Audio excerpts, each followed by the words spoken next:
오늘 이 밤에 하나님께서 놀라운 은혜를 부어주시기를 바랍니다. 오늘 이 자리에 오신 여러분들을 주의 이름으로 축복하면서 이 자리에 계신 여러분들뿐만 아니라 TV나 유튜브를 통해서 말씀을 듣는 여러분에게도 하나님께서 큰 은혜 허락하여 주시기를 바랍니다. 먼저 우리가 여러 번 찬양을 하고 말씀을 듣도록 하겠습니다.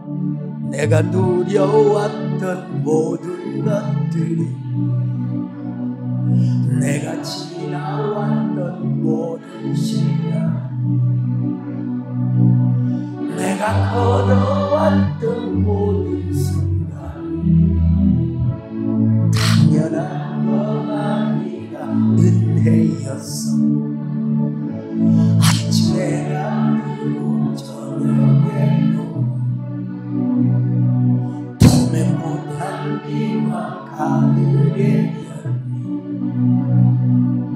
변하는 계절의 모든 순간, 당연한 것 아니라 은혜였어.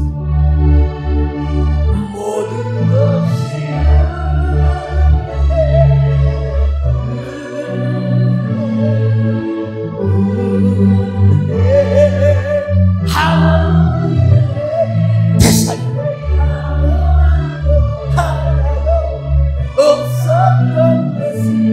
모든 것이 은혜였어. 인류가 타락한 이래 이 세상에는 두 도성이 있었습니다. 당연히 하나는 하나님의 도성이고 또 하나는 인간의 도성이죠. 하나님의 도성은 하나님의 주인이 되는 이런 캐슬이라고 하죠. 인간의 도성은 겉으로는 사람이 주인인 것처럼 보이지만 배후에 사탄이가 다 조종을 해요. 이 두 도성이 어디서부터 시작되느냐? 에덴의 동쪽.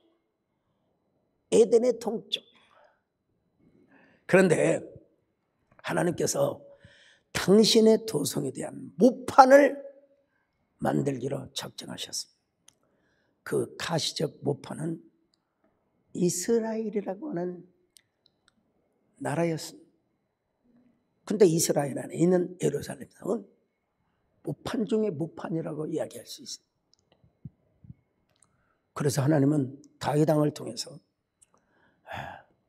앞으로 이루어질 모든 하나님 나라의 모습을 모형적으로, 예표적으로 보여주었습니다. 다윗 왕은 이스라엘의 전무후무한 왕입니다. 우리나라로 말하면 광개토 왕 같은, 광개토 대왕이죠. 영토를 가장 많이 넓혔고 주변의 모든 나라를 정복시켰습니다. 그래서 그 나라의 왕들로부터 조공을 받고 다윗 왕이 그랬습니다. 그 모습을 통해서 하나님의 나라가 이렇게 번성해질 것이라는 그림자적 교훈을 준 것이죠. 그래서 다윗 왕 때는 최고의 번성, 최고의 황금기를 누렸습니다.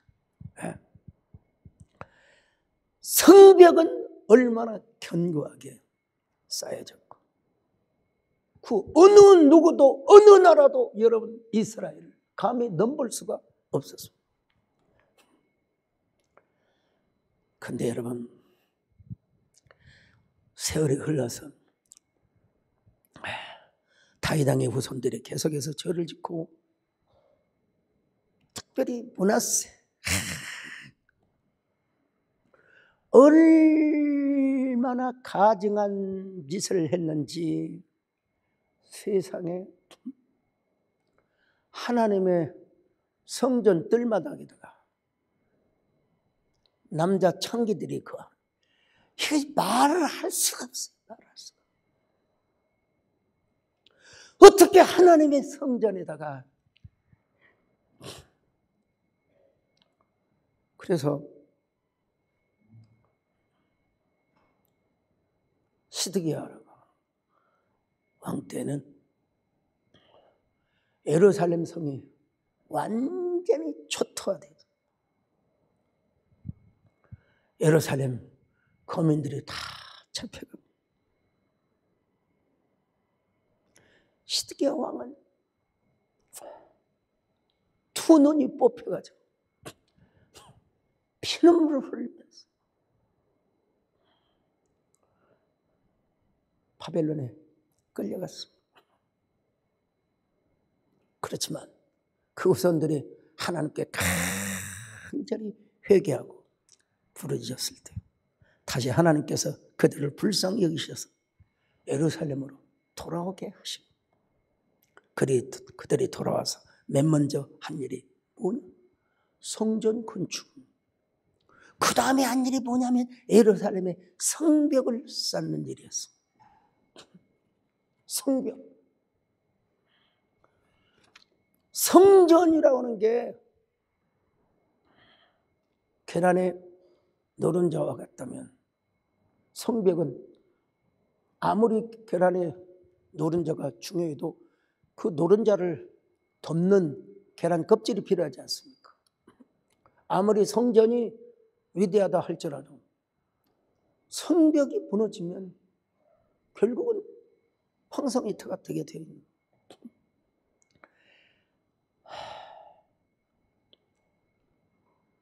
근데 여러분, 이스라엘 백성들이 회개하고 돌아와서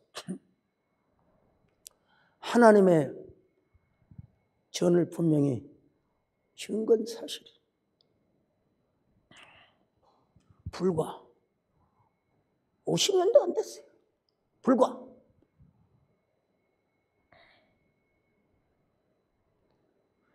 그 몇십 년밖에 안 됐는데 또 이스라엘 백성들이 다시 범죄를 하기 시작합니다.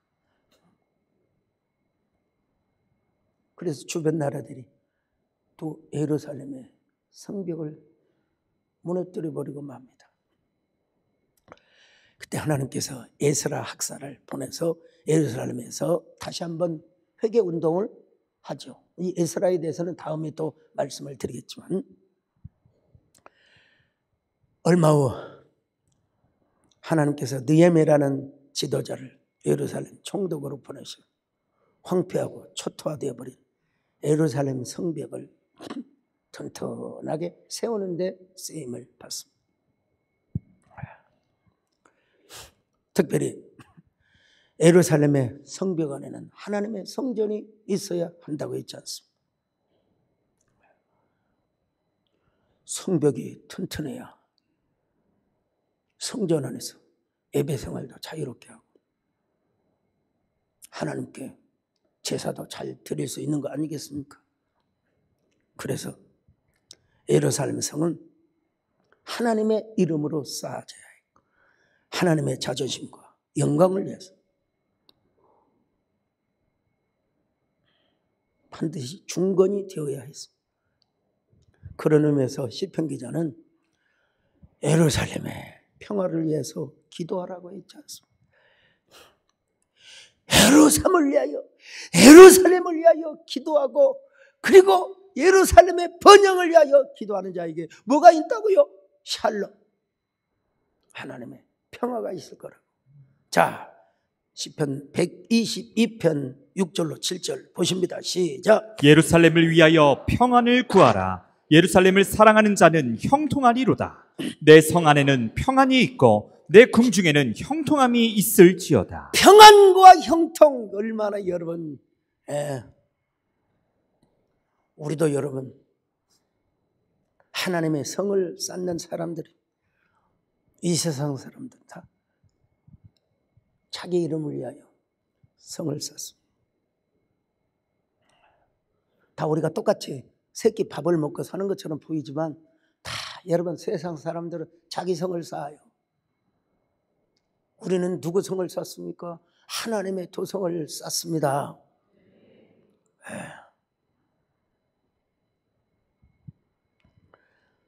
사탄의 유혹과 욕구를 따라서 살게 되면 항상 마귀가 좋아하는 일만 따라서 하게 되어 있습니다.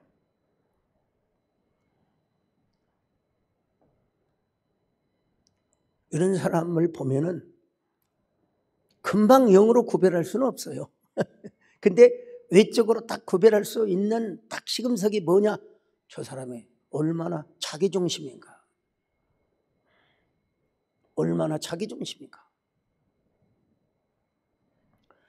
하나님의 도성을 쌓는 사람은 여러분 자기 도성을 쌓지 않고 하나님의 영광과 기쁘심을 위하여 여러분 언제나 하나님의 영광과 기쁘심을 위해 살아가시기를 축원합니다. 이제 내가 산 주의 사랑 이제 내가 주의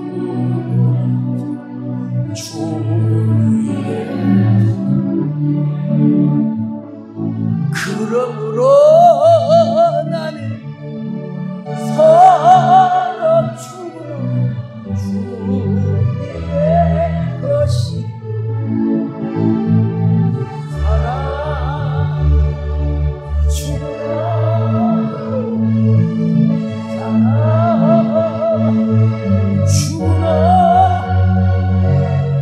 나에게 내 주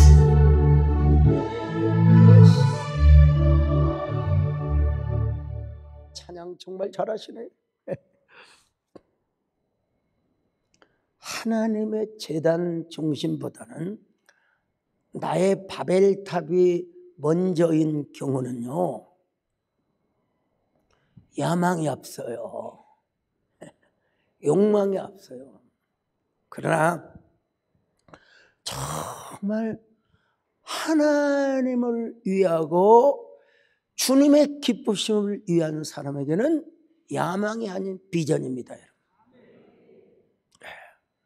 꿈이에요. 저 항상 몸부림치며 기도합니다. 주님, 항상 언제나 올챙이 시절을 기억하게 하여 주옵시고. 여러분들 아멘을 잘 하시지만 우리 저 신학교 시절에 우리 정금성 원사님이 저를 얼마나 많이 무시하셨나.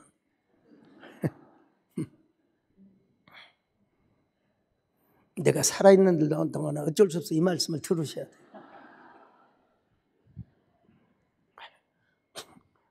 우리 정원사님 무슨 주의자라고? 채식주의자가 아니라 외모주의자. 외모주의자. 아니 기도하는 중에 수강석 전설을 사유로 삼아라. 그러면 하나님 기도해 보겠습니다. 그래야 될 거 아니요? 하나님 아닙니다. 좀 키 크고 외모가 멋있는 전도사를 원합니다. 제 주변에 그런 사람들이 좀 있었어요. 뭐 오신이 하여간 김신이 하여간 있어요. 난 아무것도 몰랐죠. 네, 하나님께서 감동을 주셨대. 야, 너 하나밖에 없는 아들 영수, 배영수를 치면 어떨려고? 아이고 아니 됩니다 하나님. 여러분 앞으로도 몇 번 더 들으셔야 돼요.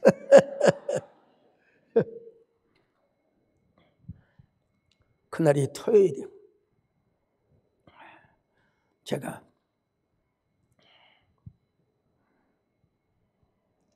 지금은 건물이 없어졌지만 광주신학교 쭉 3층에 올라가면 채플 예배실이 있어요. 거기서 들어가면 좌쪽에 조그마한 방, 대기실이 있어요. 거기서 문을 잠가놓고 노래를 불렀습니다.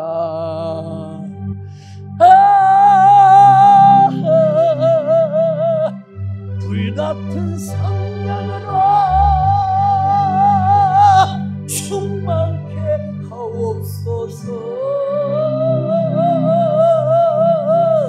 환난이 와도 고통이 와도 내 주만 위에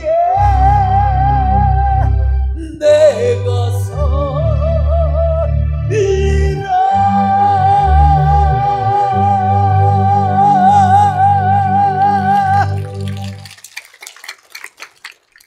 이렇게 찬양하고 있는데 누가 막 문 열어요! 나는 거기 청소는 아줌마인 줄 알고 그냥 놔뒀어. 찬양하고 문 좀 열어요! 그래서 제가 문을 열었더니 세상에 정원사님 지금도 자존심이 세죠. 김기숙 집사님 그죠? 예. 그때는 얼마나 도도했겠습니까? 예. 와. 근데 그 도도하신 분이 똥가포를 싹 내리시고 서전사 미안해요. 여기서 여러분요 쏘리 네칸 이 노래가 다 나온 거예요. 사실 내가 미안하네요. 내가 하나님의 응답을 받고 왔어요. 여러분 그날은 토요일이라 수업이 없었어요. 청근사님 눈에서 눈물이 뚝뚝 떨어지면서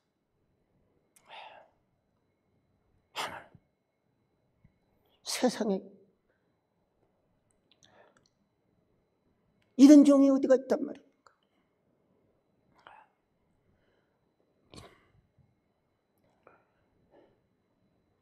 나도 생각하면 참 제가 그때요 정권사님 잘 들으세요. 난 절대로 당신 사이 안 합니다 라고 했을까요? 라고 하려다가 근데 어떻게 거기를 알고 오셨냐면 지난번에도 말씀드린 것처럼 거기 서목과장 김석조 장로님 계세요. 그 장로님이 참 너무나 감사하게도 소강석 전사를 만나려면 저기 절대로 기획사에 있지 않을 것입니다. 도서관에가 있든지 아니면 예배실에 있을 겁니다. 거기도 없으면 기도원이가 있을 겁니다. 여러분 평판을 위해서 살 필요는 없지만 그래도 저 올챙이 시절에 이런 정도의 인정과 평판은 받았다는 얘기. 저는 여러분들이 저의 삶을 거의 다 지켜봐 오셨지 않습니까? 저는 한국교회 공익과 공적 사역을 위해서 쓰임받아온 사람입니다. 진짜 하나님께서 기회를 주신다면 제 인력으로는 못하지만 목회 은퇴 즈음 때 하나님께서 기회를 주신다면 저는 남북화해와 통일의 기초를 놓는 그건 제 마음대로 할 수는 없습니다. 하나님이 기회를 주셔야죠.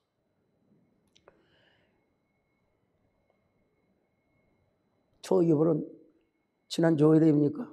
CBS 재단 이사장 취임식. 여러분 저 어느 누구한테도 와달라 오히려 온다고 해서 오지 말라고 그랬어요. 뭐니까 오지 말라고 그랬어요. 네. 그렇지만 여러분, 그 사회적으로 그 저명하신 분들, 파워 있는 분들, 난 한 번도 와달라고 부탁한 적은 없습니다. 근데 여러분, 역사의 요리에서 이런 일이 없을 정도로 제가 이건 보고를 받았습니다. 예루살렘 성벽을 위해서 온몸을 불사른 사람이 있었어. 그게 바로 누구냐? 느헤미야. 느헤미야는 이스라엘 역사 중 최고로 어두웠을 때 새 아침을 일깨우고 밝혔던 사람입니다. 그는 예루살렘에 무너진 성벽을 재건하였을 뿐만 아니라 남왕국 유다의 어두운 암흑의 현실을 일깨우고 민족혼을 일으켰던 사람이죠. 예루살렘 성을 건축한다고 수많은 사람들의 냉소와 질시와 비난에도 절대로 굴하지 않고, 결론부터 이야기하자면 52일 만에 주야간 공사를 함으로써 52일 만에 무너진 성을 건축했던 이야기입니다. 성 길이가 여러분 2마일 반이나 돼요. 그걸 어떻게 52일 만에, 그것이 바로 리더십이었죠. 현실적으로는 불가능한 일입니다. 불가능한 일입니다.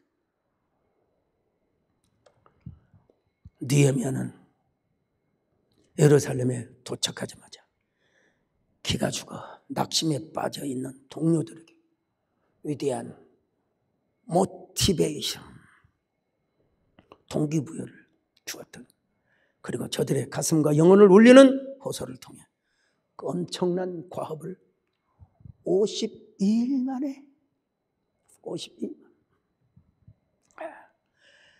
이건 인간의 능력으로는 할 수 없는 일입니다. 이 일은 오로지 하나님의 은혜로 할 수 있는.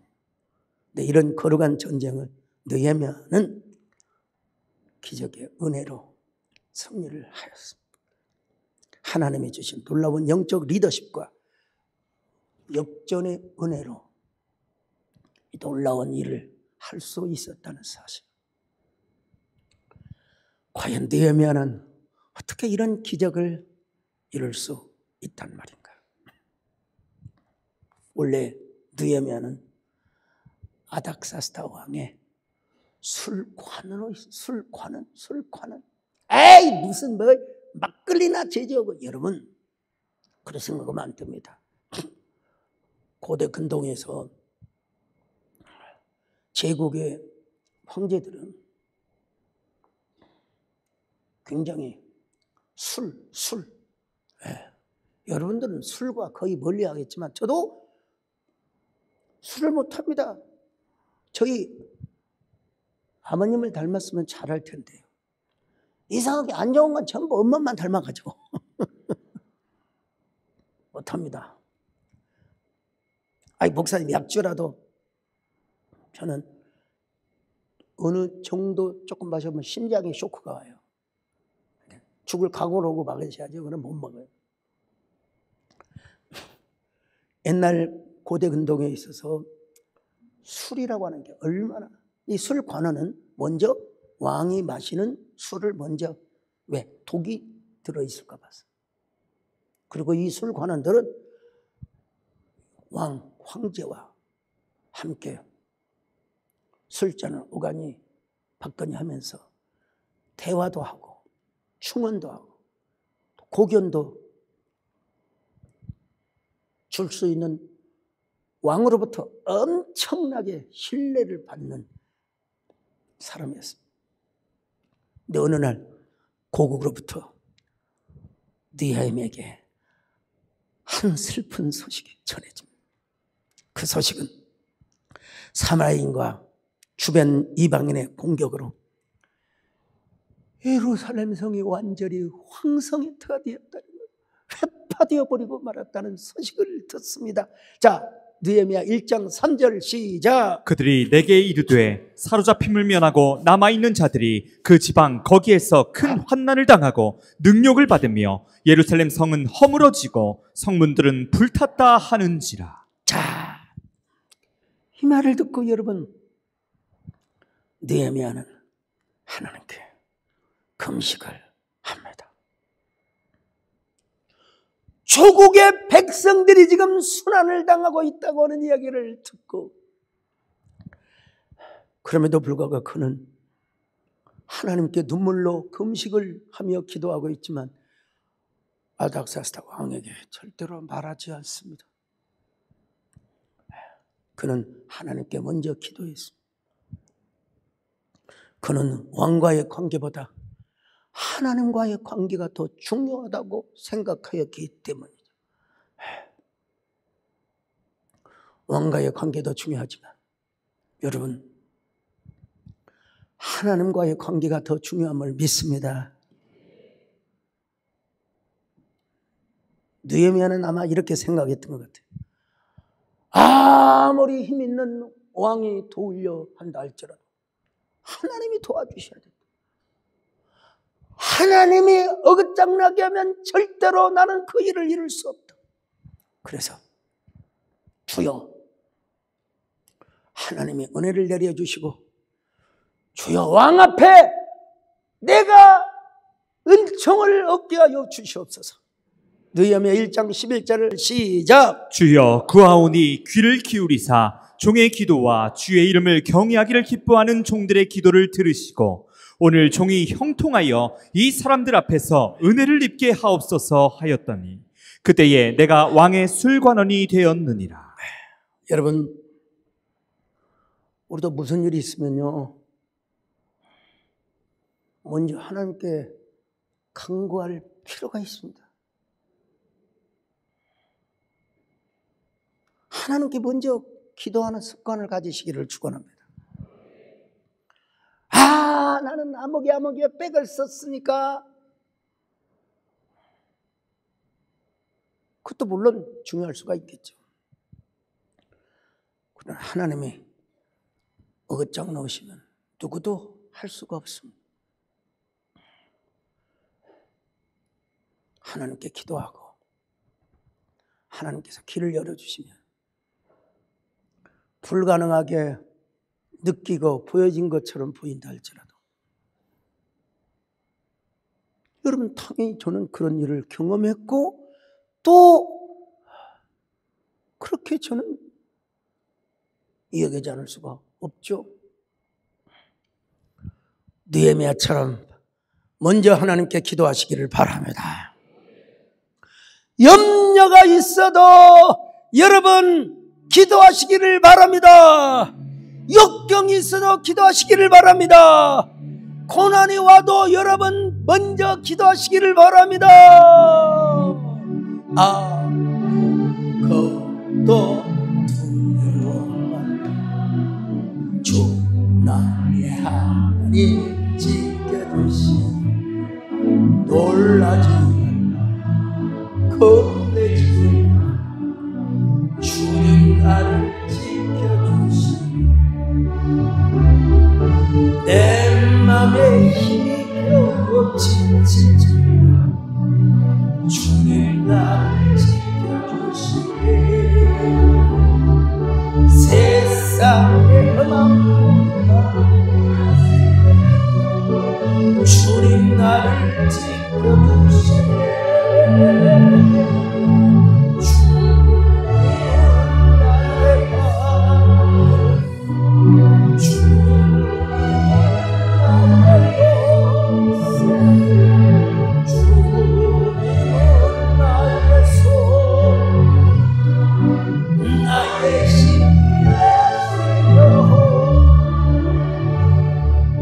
하나님과 우리와의 관계는 아무리 지나쳐도 불도심,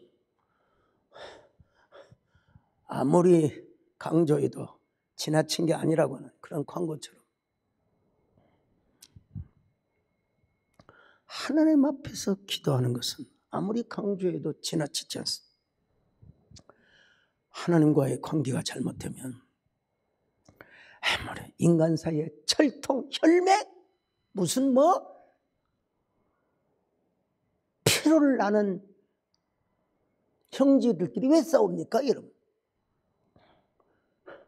그 조그마한 물질 때문에 싸운 거 아닙니까, 여러분? 하나님이 여러분 틀어버리면요, 소용없어요.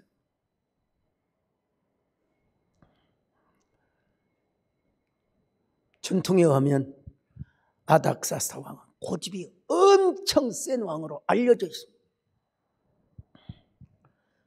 원래 페르시아 왕들이 다 그렇다고 합니다만은 아무튼 잔인하고 사나웠다고 합니다. 그래서 항상 부하들을 의심의 눈초리로 바라보고 거칠게 다루었다는 그런 얘기가 있습니다. 아닥사스다 왕은 더 그랬대요. 그러면 느헤미야는 말을 잘못 꺼냈다가 지위가 박탈당할 수가 있어요. 그래서 그는 먼저 하나님께 간절히 간구한 이유가 거기에 있었던 것 같습니다. 과거의 아닥사스다 왕은 성전 건축을 방해했던 인물이기도 합니다.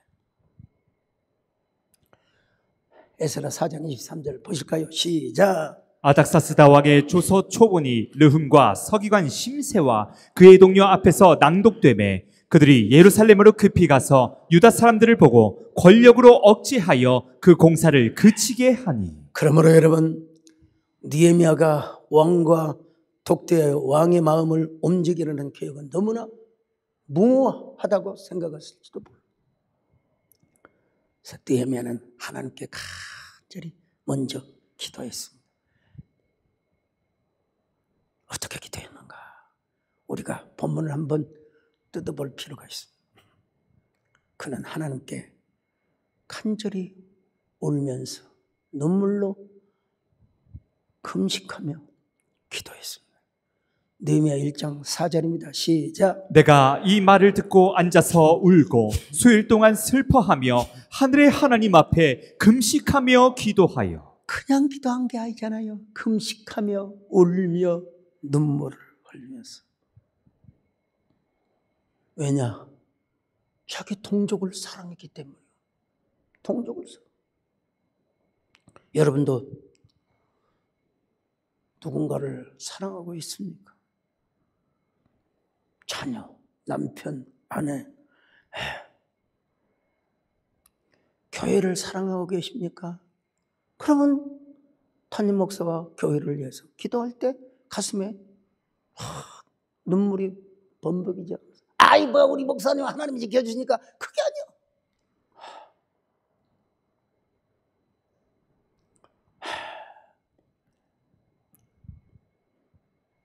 우리 목사님 겉으로는 말이야 되게 건강한 것처럼 보이지만 여러분 저에게도 연약함이 있고,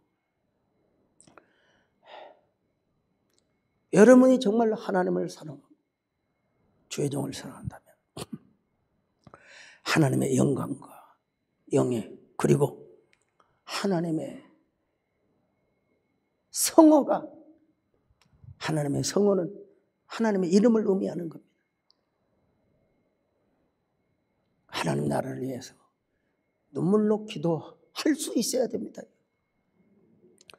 그 사랑이 강하면 강할수록 더 간절한 눈물의 기도가 있어야 된다 이 말이요.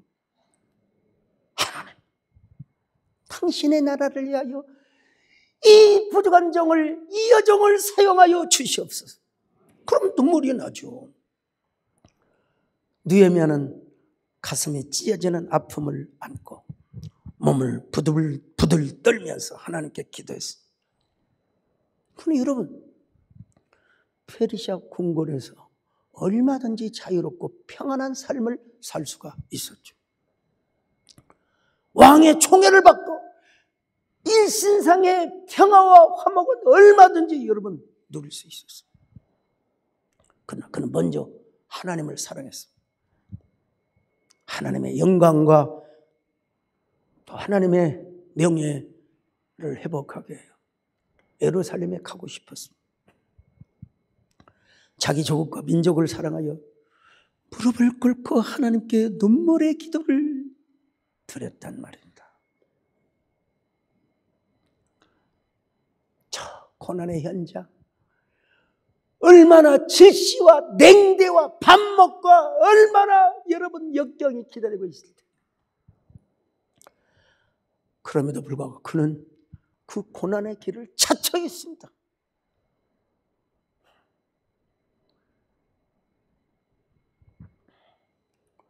이것이 하나님의 사람이고 사명의 사람이고 은혜의 사람이라는 사실.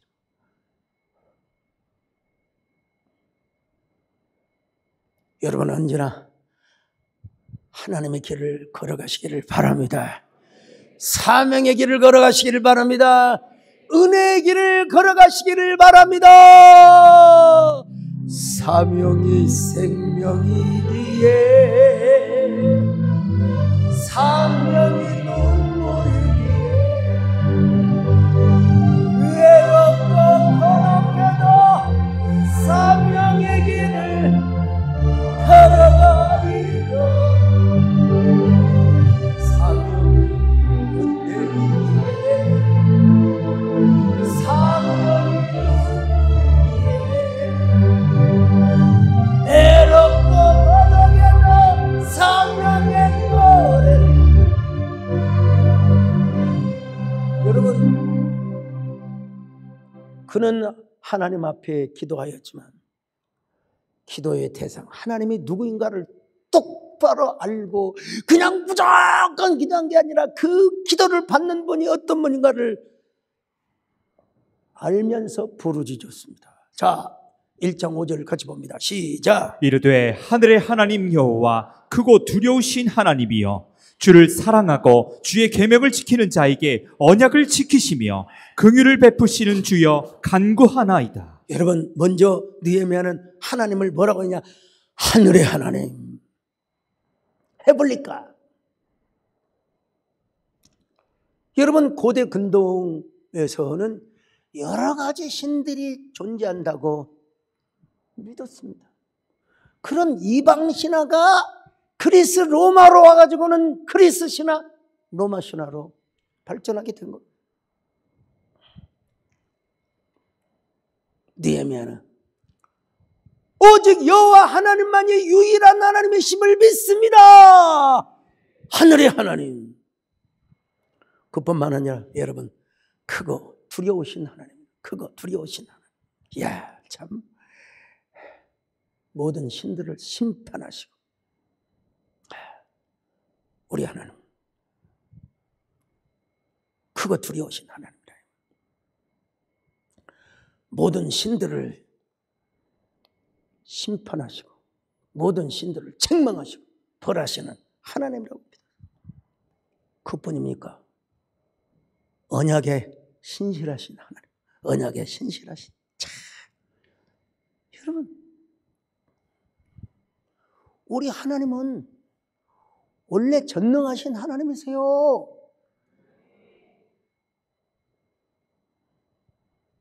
자유로우신 하나님이세요. 그런데 우리를 위하여 언약을 맺으셨어요. 그래서 그 언약 안에서 그 언약을 지키시고 신실하신 우리 하나님이라 이 말이요. 우리 하나님. 그는 여호와 창조의 하나님, 그는 여호와 하늘의 하나님, 언약의 하나님, 신실한 하나님, 그는 여호와 전능의 하나님. 찬양하세 할렐루야, 찬양하세 오 할렐루야. 그는 여호와 신중의 하나님, 그는 여호와 유일의 하나님.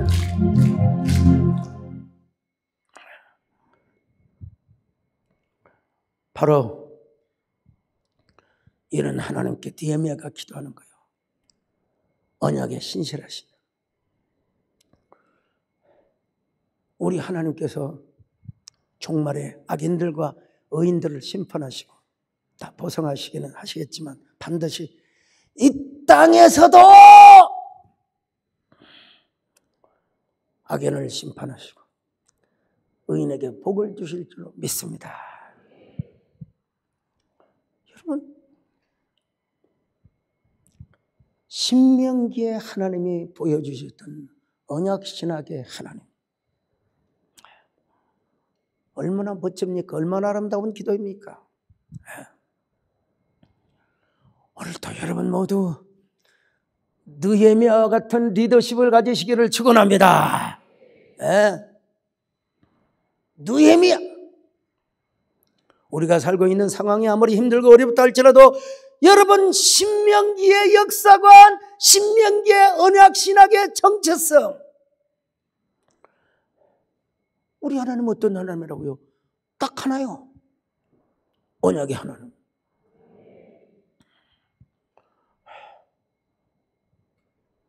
물론 뭐 첫 언약이 있고 나중 언약이 있고 행위 언약이 있고 은혜 언약, 여러분, 그러나 우리 하나님은 어쨌든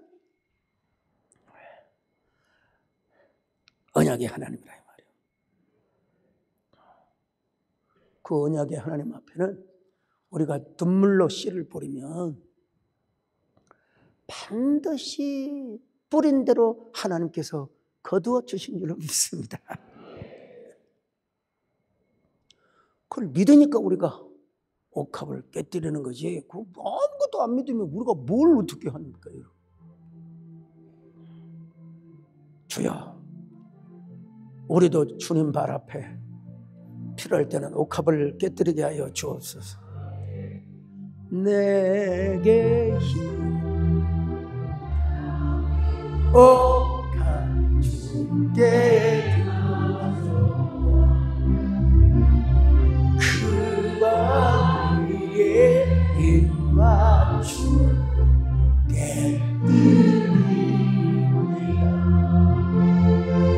너를 위해 험한 산길 오르시더라. 얼마나 크신 사 새겨오.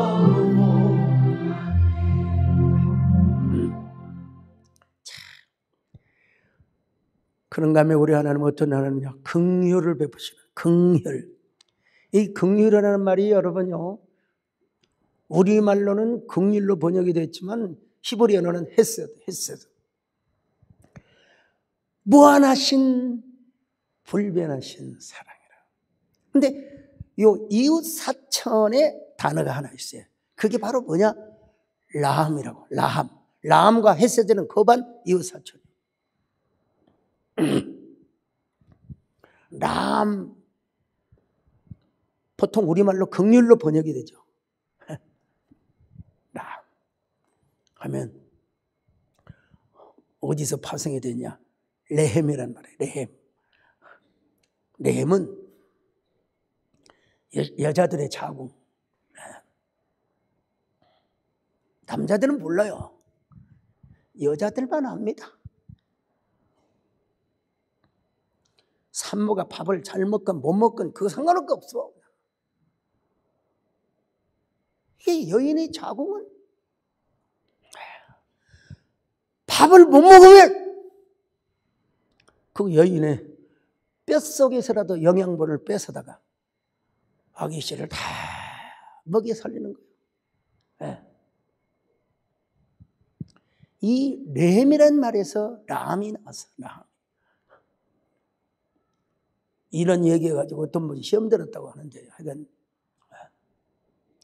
사극 드라마에서 가끔 나오잖아요. 빈궁만 합시오. 네, 뭐라고 안 했습니다. 산모가 죽든 말든 자극은 일단 그 아이를 보호하고 살리고 지키기 위해서 산모의 모든 영양분을 다 끌어다가 아이를 살립니다. 성경은 하나님의 긍휼을 이야기할 때마다 유대인들은 다 알아요. 아, 자궁과 같은 사랑이네. 자궁이라고 하는 존재는 아이를 먹여 살리는데 인정사정 보지 않습니다. 그런데 느헤미야는 이런 하나님을, 긍휼의 하나님이라고 했습니다. 하나님, 우리 민족을 불쌍히 여겨 주옵소서. 긍휼히 여겨 주옵소서. 엎드려 그냥 기도한 게 아니라 금식을 하며 깜찍한 거였다니.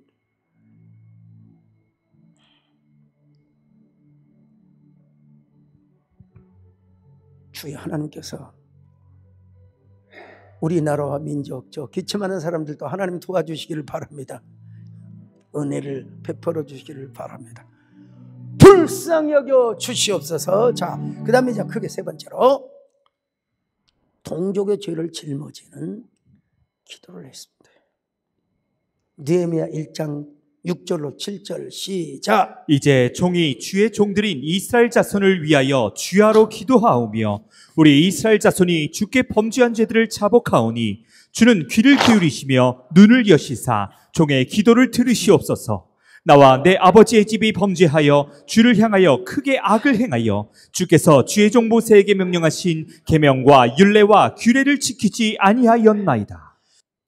옛날 저 교회 다닐 때만 해도 얼마나 나라와 민족을 위한 기도를 많이 했는지 몰라요. 교회마다 우리가 하나님 앞에 그런 중보 기도를 할 필요가 있다 이 말이에요. 그래서 느헤미야는 동족의 죄를 짊어졌을 뿐만 아니라 자신의 조상들의 죄까지 여러분 짊어지고 기도했다는 것이죠.